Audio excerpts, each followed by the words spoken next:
Haleluya! Idiak pasien nung tahi. Anong tapas siya? Swata tayong patoy siya niyang. Woo!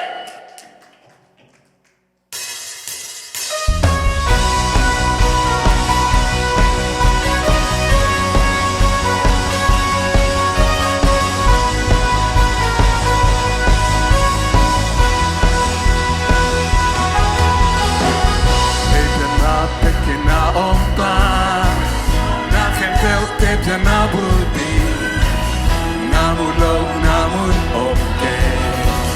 Naumlog, namun okay. Bisimin ako to kempel. Nagsailog ka lang yang okay. Ablang na kempel sumpa. Napalan natin ang musa. May kwapi sumpanin. Topanong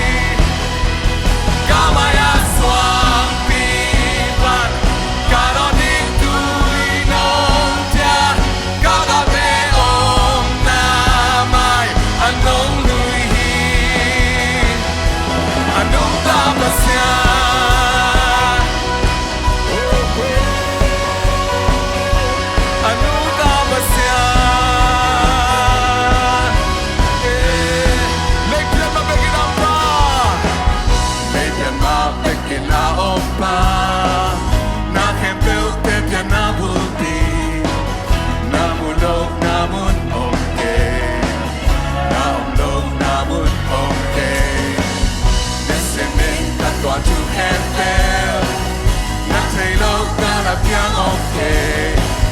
Hanggang natin bersumpan. Napalan natin ang musa. May pati sumpani. Topanong non tahi. Upinekang sumpan. Nahon biyahi. Kamaya swak tipan. Karonin tuinon.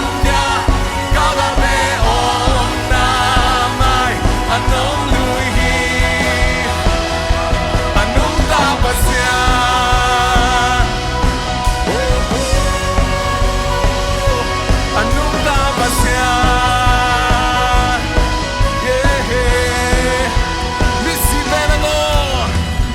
tenangon Inunsi na pong bagong kyaw tenangon Tubiyain na hings Nangaring sekay Akun labloong alam ng pasyan, ganung tatontung. Missy tenangon, ibuti na pompa, bukaw tenangon.